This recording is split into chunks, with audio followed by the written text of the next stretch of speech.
Hello everyone. आशा करती हूँ आप सब खुश होंगे, स्वस्थ होंगे। तो आज मैं आपके साथ एक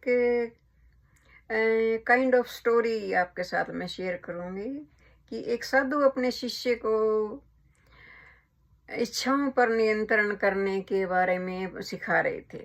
उसको प्रतिदिन उसकी वो चल रही थी साधना। शिष्य की साधना करता, नाम जप करता, मेडिटेशन में बैठता कि अपनी इच्छाओं पर कैसे नियंत्रण रखना है।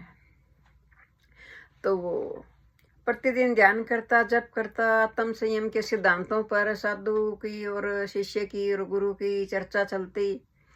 तो एक दिन नदी के किनारे वो शिष्य टहल रहे थे कि तभी एक सुंदर युवती आई और उसने कहा कि क्या तुम मुझे नदी पार करवा सकते हो।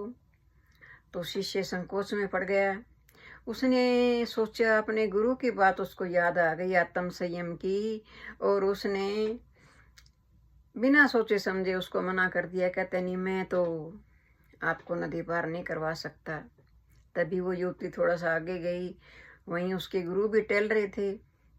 उसके गुरु से जब उस युवती ने प्रार्थना की कि मुझे क्या आप महाराज जी, क्या आप मुझे नदी पार करवा सकते हो, तो गुरुजी ने बिना सोचे समझे उसको अपनी गोद में उठाया, उस युवती को, और नदी के दूसरे किनारे छोड़ दिया।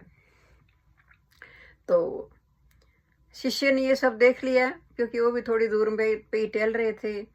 तो 2 दिन तक शिष्य के दिमाग में यही बातें चलती रही कि मुझे तो गुरुजी आत्म संयम का पाठ पढ़ाते हैं, आत्म नियंत्रण का पाठ पढ़ाते हैं, और खुद ने उस युवती को गोद में उठाया और नदी पार करवा दिया। तो 2 दिन के बाद उससे रहा नहीं गया और उसने साधु से पूछ ही लिया कि आप तो मुझे आत्म संयम का पाठ पढ़ाते रहते हो, और आपने उस युवती को गोद में उठाया और पार करवा दिया, नदी पार करवा दी।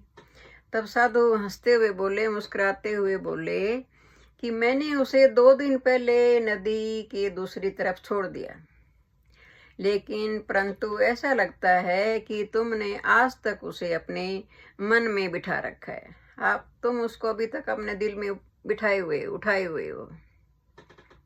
जहां तुम्हें वो सुंदर स्त्री दिखी, वहीं पर मुझे वो एक जरूरतमंद दिखा और मैंने उसे नदी पार करवा दी। तब शिष्य को समझ में आया कि सच्चा आत्म संयम स्थितियों से बचने में नहीं, बल्कि स्थितियों के बीच में रहते हुए भी अपने आप को निर्लिप्त रखने में है। तो आशा करती हूँ आपको ये बात पसंद आई हो।